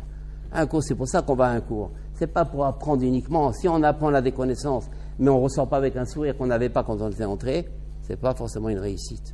Il n'y a pas de connaissance chez nous. La connaissance, ça passe par la joie. S'il n'y a pas de joie, il n'y a pas de connaissance. Quand même marqué. Dat, Kanita, Si tu as du date, si maintenant tu sais comment faire, tu sais comment maintenant il faut réagir avec la tristesse, tu sais comment il faut réagir avec les personnes, alors tu as du date, tu as acquis quelque chose que tu viens d'apprendre, tu l'as acquis. Mais si tu n'as pas de date, si finalement ça ne change rien dans tes relations, si ça ne change rien dans tes réactions, tu as toujours le même visage, la même voix, la même mélodie, le même truc, tu n'as rien acquis. Même si tu as beaucoup appris, finalement cette aura-là, elle peut même après être prise par les forces qui ne sont pas forcément des forces positives. Et après, ce qui explique ce qu'on a envie aujourd'hui, toutes les marloquettes, toutes les controverses, toutes les querelles, il n'y a pas de relation, il n'y a pas d'île. Combien de fois on dit, ah oui, moi je préfère travailler avec un juif qui n'est pas religieux qu'avec un religieux. Des fois même on dit, je préfère travailler avec un non-juif qu'avec un juif. On dit des phrases comme ça. Mais comment c'est possible? Mais comment normalement, nous on est les enfants de Dieu? Parce que souvent, on apprend la Torah pas avec la joie.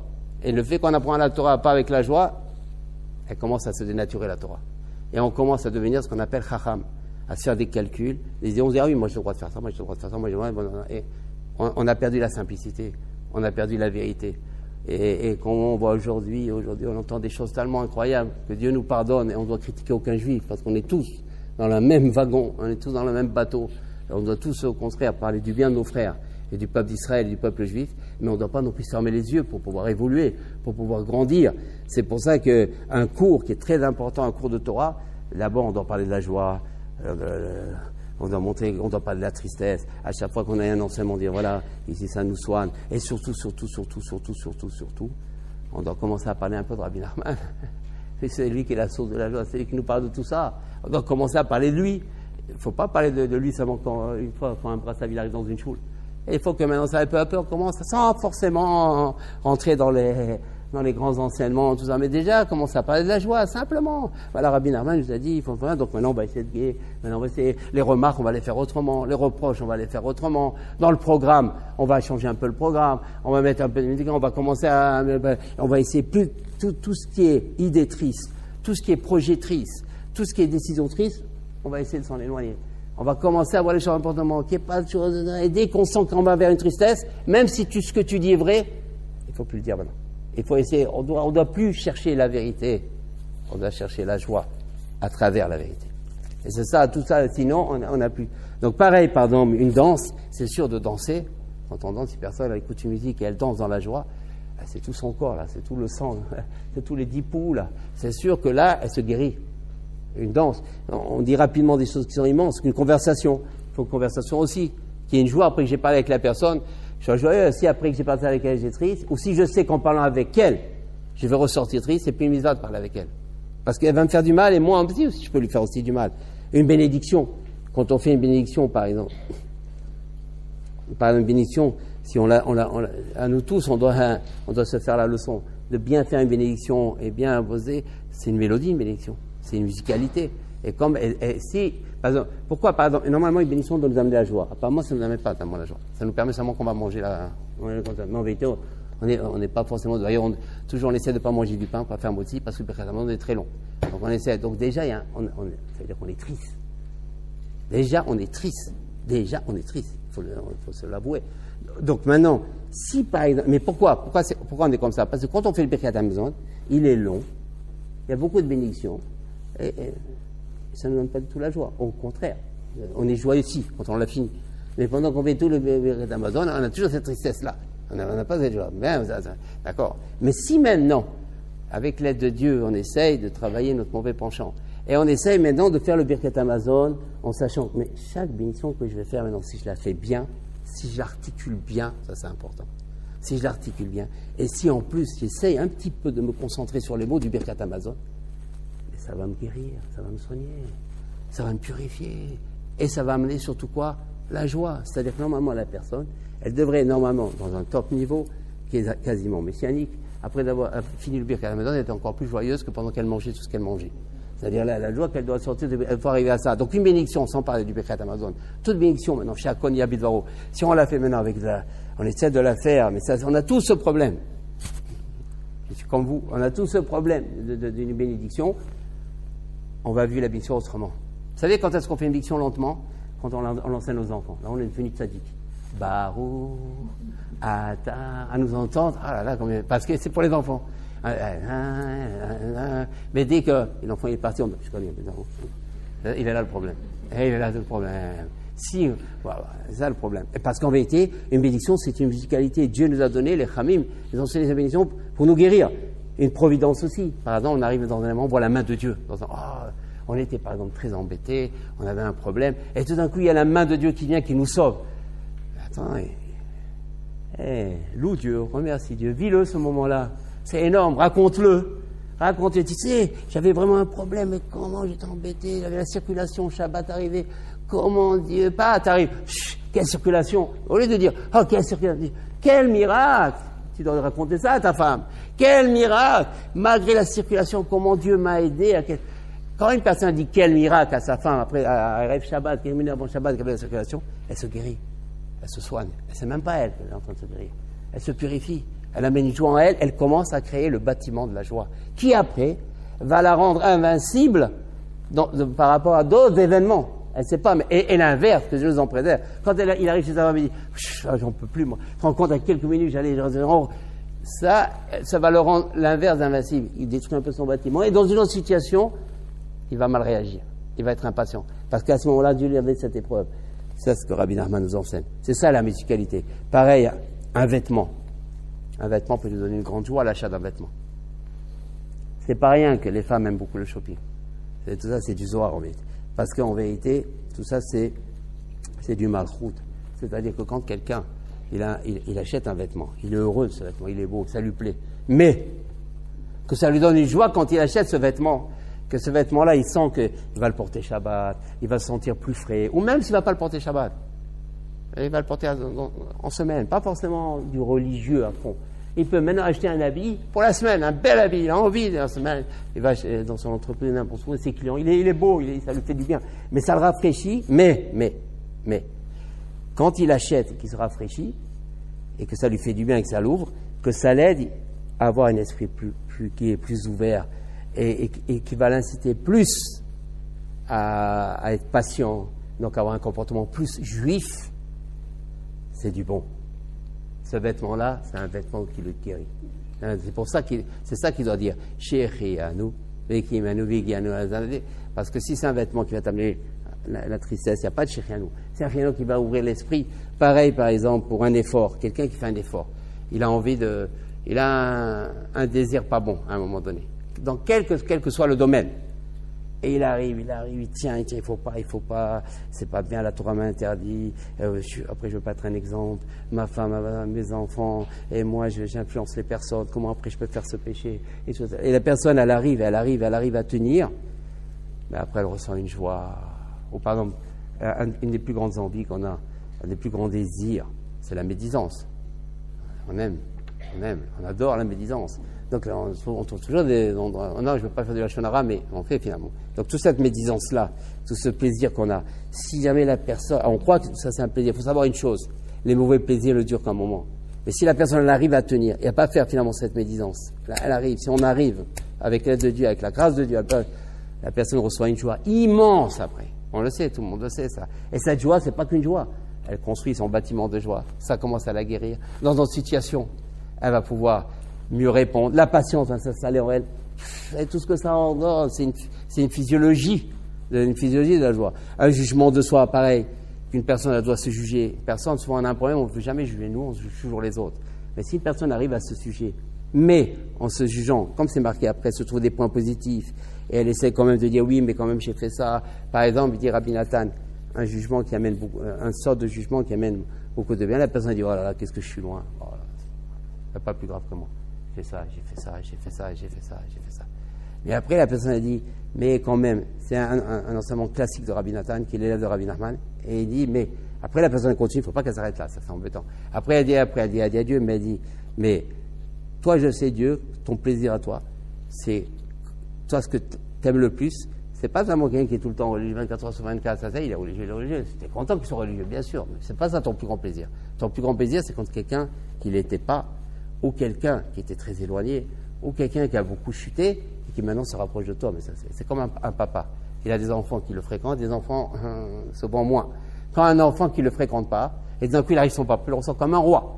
Donc l'enfant qui est toujours avec son père, il dit, pourquoi tu le ressens comme un roi? Il vient jamais à la maison. De temps en temps, il vient, tu le ressens. Moi, je suis tout le temps chez toi. C'est comme ça. Parce que le plaisir qu'il a, le papa, de rencontrer un enfant qui est loin de lui, c'est un plaisir immense parce qu'il le voyait très peu. Maintenant, il le voit. Donc c'est à ce moment-là, c'est pareil. Tout ça, ça amène la joie. Ces 10 sortes de mélodies entrent dans les 10 poux et les vitalisent. Puisqu'il y a 10 mélodies et qu'il y a 10 poux, les mélodies apportent la santé générale à la personne par l'intermédiaire des poux. Le rythme des mélodies entre en harmonie avec les poux, qui est lui-même un rythme. C'est pourquoi, lorsqu'il y a un dommage et détérioration de la joie, qui est les 10 mélodies, arrive la maladie, que Dieu nous en préserve de toutes, provenant des 10 sortes de poux endommagés à cause des mélodies endommagées de la joie endommagée. La joie, c'est une stature. Plus elle est complète, plus on boit d'elle, et moins on ne peut nous faire tomber dans la tristesse. Selon sa perfection, on peut résister à telle ou telle facture de tristesse, pas à telle autre. On peut rester joyeux malgré des reproches et devenir triste dans un manque d'argent. Et ça, il ne faut pas.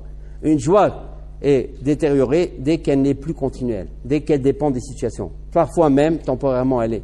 Même si apparemment, il pourrait y avoir joie, mais cette joie est faible ou fausse, ou si elle ne se transforme pas en vraie joie, elle ne peut pas se transformer en santé, puisqu'elle ne peut pas faire déclencher les 10 mélodies. Les mélodies abîmées ne peuvent plus guérir l'époux. Parfois, même, il n'y a plus de possibilité de joie, car celle-ci est totalement abîmée. Des fois, la personne, c'est fini. Que Dieu nous en préserve, c'est comme un mort. Ça ne bouge plus. On a beau essayer de lui donner un peu de joie. On a beau... On n'arrive plus. On essaie de lui donner rien, ça ne bouge jamais. Quand même, on pique une aiguille pour que ça bouge. Parce que la personne, ça y est, c'est devenu grave. Car toutes les sortes de maladies incluent les sortes de poux, et de même toutes les sortes de mélodies incluent les sortes de mélodies, et selon le dommage de la joie de la mélodie vient la maladie. C'est pourquoi, dès qu'il y a une tristesse, un dommage dans une mélodie, il y a un dommage dans les 10 mélodies. Une seule tristesse, ça endommage les 10, et donc les 10 poux. C'est comme ça que ça fonctionne. Et comme, tout ça c'est Rabbi Nachman, non. Et comme les maladies incluent les 10 poux, enfin j'espère, il y a maladie car les 10 mélodies sont touchées. L'essentiel de la joie, on l'amène maintenant très rapidement, simplement quelque chose, parce que comment on amène la joie d'une façon simple maintenant, il faut un petit conseil. L'essentiel de la joie, on l'amène par la nourriture. Ça, c'est la grandeur de Rabbi Nachman. Il ne donne pas les gens qui disent « Moi, je ne me rapproche pas de Rabbi Nachman parce que c'est des choses trop compliquées. » Il nous donne les conseils les plus enfantins. C'est quoi le conseil? Il ne nous dit pas « Maintenant, pour être joyeux, des grandes choses. » Il nous dit « Quand tu manges, tu peux acquérir toutes les guérisons. » Comment ça? L'essentiel de la joie, on l'amène par la nourriture. Quand on mange, ça joue sur la santé, ça c'est sûr. C'est dans le sang, ça va. Donc, ça joue sur les 10 poux. Donc, c'est sûr, il n'y a pas quelque chose comme la nourriture qui joue autant sur la santé. On est ce qu'on mange, c'est ce qu'on mange aujourd'hui avec toutes les publicités qu'il y a sur les nourritures, etc. Parce qu'on est sur ça. C'est pourquoi, si quand on mange, on déclenche la joie, les 10 mélodies, on guérit les 10 poux. Comment en mangeant on déclenche la joie, qui peut venir soit pendant le repas, soit après, en mangeant dans une certaine sainteté. Et c'est quoi manger dans une sainteté? Les réponses. D'abord, manger cachère. Et vraiment cachère. Première base. Dieu nous en préserve. Ils ne mangent pas cachère, c'est mal parti. Déjà qu'ils mangent cachère. Parce que pas manger cachère, c'est pas simplement... parce qu'il faut savoir une chose, un péché, une faute, c'est pas seulement qu'on a désobéi à Dieu. C'est ça qu'il faut savoir une chose. C'est pas seulement... Ce qui est grave, c'est que ça touche le corps. Puisque, on l'a dit, il y a 365... Donc ça veut dire que chez nous, c'est un dommage immédiat. C'est la santé. Elle touche sur la santé. Il n'y a pas de plus pratique, de plus terrestre, de plus terre à terre, de plus matériel que la Torah, de plus physique. Donc, d'abord, manger cachère, et vraiment cachère. Parce que souvent, on peut manger cachère, mais des fois, on prend une petite chose comme ça. Ouais, c'est pas grave, un bonbon comme ça. Un bonbon comme ça, il peut tout renverser, toute l'histoire. De rien faire rentrer, on n'est pas sûr. Et c'est pour ça que l'idéal, c'est sûr, c'est que dans tout ce qu'on mange, il y a un air cher. Parce que tout ce qui n'a pas vraiment une étiquette, c'est quand même quelque part un petit doute. On ne peut pas dire que c'est interdit, mais c'est quand même, on rentre quand même dans un doute. Donc, déjà l'étiquette. Déjà s'assurer qu'à la maison, on rentre que du cachère, de faire entrer du cachère. Sur ça, il ne faut pas faiblir. Parce que ça, c'est la vie de la personne. Bien faire la bracha. Quand on va manger, essayez de bien faire la bracha. Ça rend... Parce que c'est les 10 mélodies. Bien faire la bénédiction. Enseigner au mari, à la femme, aux enfants, de bien faire la bénédiction. Pensez maintenant aussi une chose, à chaque fois qu'on va faire aussi, on va manger, parce que la pensée, ça joue, pensez que la panassa et que tout ce que l'on mange vient uniquement de Dieu et pas de nos efforts. Ça veut dire, normalement, en deux mots, normalement, on travaille, on doit travailler. Si quelqu'un ne travaille pas, il n'y a rien à la maison. Celui qui s'appuie sur un miracle, il ne s'appuiera pas longtemps. Il faut qu'il mange. Il faut rester pratique. Quelqu'un, il ne travaille pas, il ne mange pas. Oui, donc, mais le piège, il est où? C'est que la personne croit que c'est parce qu'elle travaille qu'elle mange. Et Dieu ne fait pas le miracle et oblige la personne à travailler pour le mettre dans l'épreuve. Laquelle? Que bien qu'il voit que apparemment, au niveau de la cause à effet et de la physique des choses, c'est son travail qui lui amène la nourriture, mais en vérité c'est Dieu qui lui amène la nourriture. Et lorsqu'il fait ce travail, c'est parce que Dieu veut qu'il fasse ce travail pour que justement il expérimente pour voir s'il a la foi, si la personne n'a pas, que bien qu'elle voit que c'est pas son travail, que la nourriture vient, et quand même elle croit que c'est pas par son travail, qu'elle sait que tout vient de Dieu. Même si elle fait des heures supplémentaires, qu'elle ne croit pas une seconde que c'est une heure supplémentaire qui lui amène plus d'argent. Si elle croit que l'heure supplémentaire, c'est ça qui lui amène plus d'argent, elle est tombée dans les ponts. Donc finalement, elle est dans une autre physique. Pas une bonne. Elle n'est pas simple. C'est vrai que c'est pas simple. Mais c'est ça, être juif. C'est ça la foi. C'est ça, être un croyant en Dieu. C'est ça, quand on embrasse la mezouza, on croit en Dieu. C'est ça, croire en Dieu. C'est pas que embrasser la mezouza. C'est ça, croire en Dieu. Donc, si quand la personne, elle va manger, elle va consommer la nourriture, elle sait maintenant que tout vient de Dieu. Il n'y a rien qui vient de nous. Rien. Mais on doit faire les efforts, obligé. Mais rien vient de nous. Déjà, ça s'appelle manger bigdoucha. Déjà, elle a une autre sorte de nourriture. Déjà, quand ça va passer dans le sang, il faut croire dans ça, parce que sinon, c'est ça, croire en Dieu. Si la personne dit, mais qu'est-ce que c'est que cette histoire? Parce qu'il va penser comme ça, il n'a pas le même steak que moi. Celui qui parle comme ça, c'est un hérétique. Ça voudrait dire qu'un juif, c'est comme un non-juif. Le steak d'un juif, c'est pas le steak d'un non-juif. Là, on fait une bénédiction, c'est pas seulement parce qu'on a fait la shrita que ça devient une viande juive. Une viande juive, la shrita, c'est une étape. Mais il faut après la bénédiction. Il faut judaïser ce qu'on mange. Il faut mettre la relation ce qu'on mange.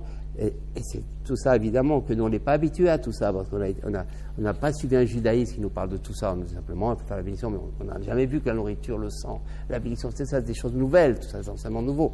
Mais ça fait partie de ce qu'on appelle manger avec la sainteté, et donc, les 10 mélodies. On fait déclencher les 10 mélodies. Ne pas manger pour un plaisir personnel, mais pour pouvoir faire la Avodat Hashem. Ça veut dire quoi? Ça ne veut pas dire qu'il ne faut pas manger des bons repas. Au contraire, celui qui va manger quelque chose de pas bon, il va être triste.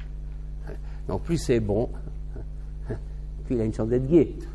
Donc il ne faut pas maintenant chercher à dire non, mais moi, de toute façon, maintenant j'ai entendu le rabbin, il a dit il ne faut pas manger pour un plaisir personnel, donc plus de sel. Non, mais, tous les deux vont être tristes en se mangeant, ils vont garder le sel.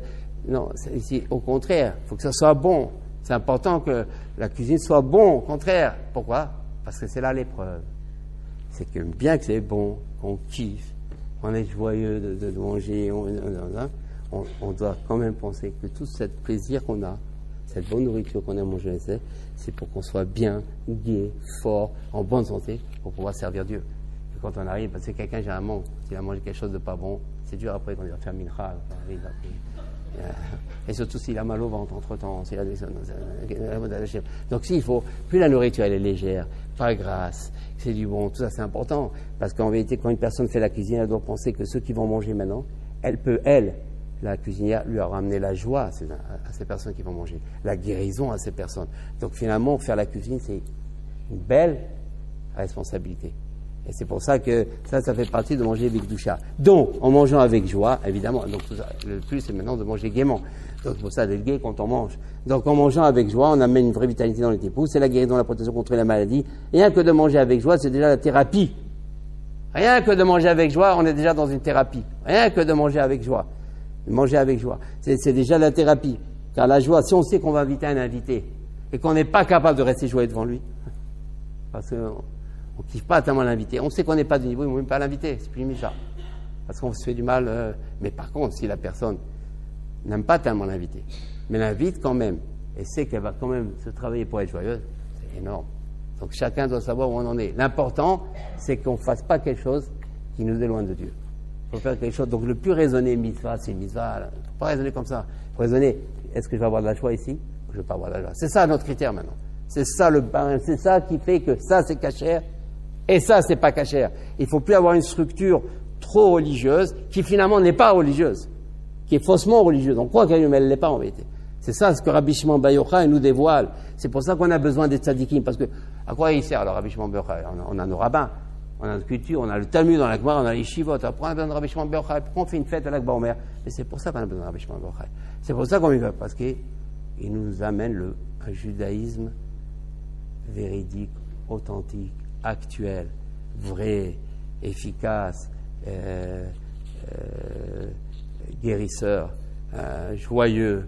Il amène tout ça, c'est ça Rabbi Shimon Bar Yochai. Pour ça Rabbi Shimon Bar Yochai, c'est que de la joie. Que de la joie, l'Akba Omer. On n'a pas le droit de parler, parce que lui, il nous a amené que de la joie. Son Tikkun HaZohar, qu'on croit que c'est des choses. Mais en vérité, c'est que de la joie. Ça, c'est la force, la grandeur, la puissance de Rabbi Nachman, qui, à travers le Tikkun HaZohar, qu'on croyait jusqu'à maintenant un livre uniquement pour les grands Mekoubalim, et souvent les Mekoubalim, apparemment, ne présentent pas cette joie-là comme on la présente maintenant. Mais Rabbi Nachman, justement, il est venu nous dévoiler l'inverse. Que le Rabbi Shimon Bar Yochai, il est venu à terminer une chose, la joie. Que la joie. Maintenant, si on a quelques minutes pour terminer, c'est bien. La sortie d'Égypte s'est faite essentiellement pour, ce qu'on a dit quand même, pour ne pas contredire ce qui est marqué dans la fiche de la paracha, selon Rabbi Nachman, on sait qu'on sort d'Égypte, paracha de Beau. Donc, il faut savoir, la sortie d'Égypte, elle s'est faite, les gens ils vont dire, comment elle s'est faite la sortie d'Égypte? Parce qu'il y a les Makot, parce que, on mettait dans la sortie d'Égypte, c'est fait parce qu'il y a la joie. Qui aurait répondu comme ça? La sortie d'Égypte, parce qu'il y a la joie, ils étaient joyeux. Bon, on voit qu'ils étaient joyeux. Et puis en plus, on n'aurait jamais cru ça. On a dit, tous ils sont sortis d'Égypte parce que Dieu il a fait 10 makot. Comme ça, on va dire dans la Haggadah. Il ne faut plus dire comme ça. Ils sont sortis d'Égypte, donc on fera la Haggadah maintenant. Si Dieu veut, dans quelques temps, on va dire, tu sais pourquoi mon fils et ma fille, ils sont sortis d'Égypte, nos pères et nos pères et nos pères?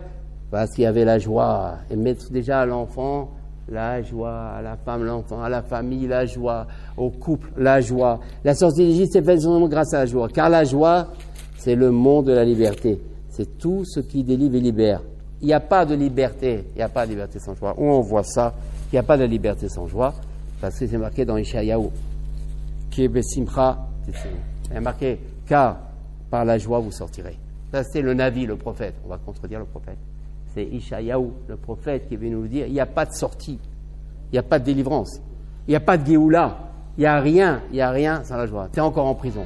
Même si tu es libre, tu es encore en prison. Même si tu as toute la Torah entière, même si tu es très instruit, tu es encore en prison. Même si tu as tout, même si tu es très religieux, tu es encore en prison. Même si tu es un homme libre, tu es en prison. Il n'y a pas la joie chez toi. Il n'y a que la... Pourquoi? On va voir. C'est le cas, l'essentiel de la galoute, de l'exil, c'est la tristesse. Pourquoi? Parce que toute réparation se fait par la joie. Un repentir dans la tristesse, et surtout un judaïsme dans la tristesse, ne peut s'appeler repentir et ne peut s'appeler judaïsme. C'est sûr que les enfants d'Israël ne sortent pas d'Égypte sans faire tchouva. C'est impossible. Comment on peut imaginer toute la galoute, tout l'exil d'Égypte, c'est pour réparer la faute d'Adam Arishon. Donc c'est évident qu'ils ne peuvent pas sortir d'Égypte sans tchouva, sans repentir. C'est impossible. Il y a pas. Même s'il y a 3000 makot, même si Hachem il crabouille tout l'Égypte, il n'y a plus rien que descendre. Mais il faut tchouva. Il faut repentir. C'est pas seulement Hachem, il est venu, il a fait 10 makot, on sort. C'est pas comme ça. Les makot, c'est d'autres raisons. Mais c'est pas les makot qu'on fait sortir les Juifs d'Égypte. Ça, c'est apparemment, encore une fois, on tombe dans la nature des choses. Mais en vérité, non. Il faut le repentir. Et il n'y a pas de repentir s'il n'y a pas la joie. Quelqu'un qui fait tchouva dans la tristesse et dit Rabbi Nachman, comment on reconnaît quelqu'un qui se repentit, qui parle un peu avec Dieu, qui l'a réussi? C'est quand, après qu'il ait parlé un petit peu avec Dieu, il est gai. Il faut qu'une personne, après une prière, soit gai. Ça veut dire que la prière, elle est bonne. Ça veut dire que c'est une vraie prière. Elle monte. La personne ne doit pas... Elle peut avoir pleuré pendant la prière. Au contraire, c'est bien. Elle a pleuré. Mais après, elle est gaie. Elle est bonne. Je me sentis bien, j'ai prié. Je me sens bien. Ça y est, j'ai sorti ce que je devais sortir. J'ai dégagé. Ça, c'est les vraies prières, de vrai joyeux. Donc, c'est pour ça. Pourquoi? Parce que toute réparation se fait par la joie. Un repentir dans la tristesse. Et surtout, un judaïsme dans la tristesse ne peut s'appeler repentir, ne peut s'appeler judaïsme. C'est-à-dire par les 10 sortes de mélodies qui vont influencer les 10 poux en guérissant la personne, vont la guérir de ses péchés, car tout manque, toute souffrance, toute maladie vient à cause d'un péché causé lui-même par la tristesse. Il faut savoir que les enfants d'Israël ont fauté. Il y a eu l'idolâtrie, il y a beaucoup de choses finalement en Égypte. Donc, et toutes ces fautes-là, il fallait les pardonner. Et comment on les pardonne? Il y a une chose qu'il faut savoir, c'est un principe. Il n'y a pas une souffrance, il n'y a pas une maladie, il n'y a pas quelque chose de pas bien qui n'est pas dû à cause d'un péché. Donc si la personne, elle arrive maintenant à justement si la personne a enlevé ses souffrances, c'est que le péché a été pardonné. Je vais très vite, on est obligé. Lorsque la joie est accompagnée d'un repentir, c'est le vrai repentir, c'est la fin de l'exil. C'est pour ça. Pour que la sortie d'Égypte soit faite par la joie, essentielle réparation de la galoute, due essentiellement aux fautes charnelles, les Juifs ont été ordonnés à l'achilat matzah. C'est très important quand on va faire le seder. On va dire la bracha, à chaque année du mitzvah de Tivanu, al achilat matzah, qu'Hachem nous a ordonné sur la consommation. Là, il faut penser une kavana très importante. Tu peux jouer sur toute l'année. Quand on va dire Baruch Ata Hashem Elokeinu Melech Haolam Asher Kideshanu Bemitzvotav V'Tzivanu Al Achilat Matzah, quand on va dire ces mots-là, Al Achilat Matzah, sur la consommation de la matzah, il faut avoir la kavana de ça, que par cette matzah que je vais manger, que la joie rentre en moi, que les 10 mélodies soient réparées, et que j'enlève toute tristesse de moi à jamais. Ça, c'est une très grande ségoula, quand on dit Al-Achilat Matzah. Pourquoi? Car la matzah représente la joie, la réparation du cerveau. C'est énorme la matzah. Il faut croire dans. Aujourd'hui, on croit en Dieu si on croit dans la matzah. Ça passe par croire dans la matzah. La matzah, c'est pas simplement la matzah, c'est un médicament. Le Zohar est dit Azvata sur la matzah. Ça veut dire c'est un médicament. Le Zohar, Rabbi Shimon ben Yochai, il nous a dévoilé des choses que nous on ne sait pas. Mais quand on a cette pensée-là, la protection de toute fermentation, de tout ramettre dans la tête, de tout fantasme, de tout moment, c'est pour ça que ce moment, on n'est pas content de manger la matzah, c'est dur. Elle est là l'épreuve, il faut manger avec joie. Bien que c'est très dur pour le ventre, il faut manger. C'est ça l'épreuve qu'on a encore une fois. Il faut manger la matzah dans la joie, sinon la tristesse qu'on a en mangeant la matzah, on l'aura toute l'année. D'ailleurs, c'est pour ça qu'il y a marqué, même dans la halakha, que comment on fait le seder, la joie qu'on a dans le seder, c'est la joie qu'on aura dans l'année. Et le plus, quand on va manger la matzah, qui est difficile, parce qu'encore le vin, même le vin, c'est bon, le vin de 10 ans, mais d'une manière générale. Et donc la matzah, il faut la manger avec joie. Car par elle, on a envie de prier, de crier, de raconter, de parler. Et tout ça, c'est le secret de la Haggadah que l'on récite entièrement, uniquement à voix haute. C'est cette joie-là qui donne la kavana et qui fait que le cœur entend la parole, qui amène la joie. La matzah, c'est la kedusha, c'est le pain qui vient du ciel, car elle avait le goût de la manne, c'est la sainteté, c'est la joie qui rentre directement dans le sang. Le Zohar l'appelle le pain de la guérison, l'echem hashamayim. C'est le pain de la guérison, Asvata, parce que justement c'est l'anti-calcul, l'anti-fermentation, l'anti-angoisse, l'anti-tristesse. Donc, en mangeant la matzah, appelle ça dans la joie, et c'est là toute l'épreuve, et une matzah avec un très bon hercher, c'est encore une autre épreuve, ça apporte la guérison en même temps que ça apporte le pardon. C'est ça l'important. C'est que maintenant, une révolution autre, c'est que si je fais déclencher les mélodies, et donc j'amène la joie, j'amène la santé, donc je comble les manques qui sont dus à la faute, donc je pardonne. Ça veut dire qu'en vérité, la joie, elle pardonne. Et c'est énorme, ça. La joie pardonne. Évidemment qu'il faut faire aussi tchouva, mais la joie pardonne. Et c'est pourquoi on comprend des choses, c'est pourquoi l'essentiel de la joie, de la guérison et du pardon ne peut les amener par la mesure, comme il est dit, et du pardon, on peut les amener parce que dans Kohelet, Shlomo Améler dit quelque chose d'absolument incompréhensible. Sans Rabbi Nachman, on ne peut pas comprendre. Qu'est-ce qu'il dit? Va donc, mange ton pain allègrement, bois ton vin. On est en train de parler, on dirait, c'est qu'on est ici dans un endroit où on pense qu'à manger, qu'à boire. Il nous parlait de Torah. Qu'est-ce qu'il dit, Shlomo Améler? Va, mange, kiffe, mange du pain allègrement, ton vin d'un cœur joyeux. Car dès longtemps, Dieu a pris plaisir de tes œuvres. En plus, Dieu, il prend plaisir à ça quand tout temps tes vêtements soient blancs. Ici, c'est une phrase, on pourrait rester longtemps, mais c'est une phrase énorme de Shlomo Améler. Il nous dit que l'important, mange joyeux. Quand tu manges, sois joyeux. Ça veut dire, mange dans la sainteté. Parce que quand quelqu'un il mange dans la sainteté, comme on l'a dit tout à l'heure, avec les intentions qu'il faut avoir, manger caché et tout, ça lui amène quoi? La joie. C'est ça dont ça parle, Shlomo Améler. Et dans ce cas-là, il y a marqué quelque chose d'énorme après. Quand tout temps tes vêtements soient blancs. Blanc, ça veut dire quand les vêtements sont blancs, c'est Kippour. Ça veut dire il y a le pardon. Ça veut dire si tu veux qu'on pardonne tes péchés, mange dans la joie. Mais pour manger dans la joie, mange avec les intentions qu'on a dit précédemment. C'est Shlomo Améler qui est le plus grand chacham que la terre a connu. Il nous enseigne quelque chose d'énorme. Il ne vient pas nous dire maintenant des choses très compliquées. C'est dans la nourriture, c'est dans le vin, dans le pain. C'est comment tu manges. Toute ta guérison est là-dedans, tout ton pardon est là-dedans. Si tu fais Kippour, tu fais tes jeûnes, tu fais tout, mais quand tu manges, tu es triste. Mais quel Kippour? C'est là que ça se passe, c'est tous les jours, tu pardonnes, ça sert à rien. Kippour, c'est simplement, ça sert quelque chose, mais elle est là. Et dans le Kohelet, il y a une phrase encore plus révolutionnaire. Aussi ai-je prôné la joie, puisque rien n'est bon pour l'homme sous le soleil, comme de manger de boire et de se réjouir. C'est des phrases, qui peut expliquer des phrases comme ça? C'est pour ça d'ailleurs les Khamim, ils ont voulu être gonèdes, ils ont voulu enterrer Kohelet. Ils n'ont pas voulu, ils ont dit, on ne peut pas sortir des phrases pareilles. Les Juifs vont croire que le but c'est de kiffer, de manger. Mais c'est ce qu'il dit, hein. Il le dit ça, Shlomo Ameler. Demandez cette question à n'importe qui est-ce qu'il va vous répondre? Quelle réponse il y a là? Quelle réponse il y a dans ça? Parce que justement, tout est là-dedans. Parce que la nourriture, c'est le sang. C'est ta guérison, c'est la joie, c'est ton pardon. Tout est dans la nourriture.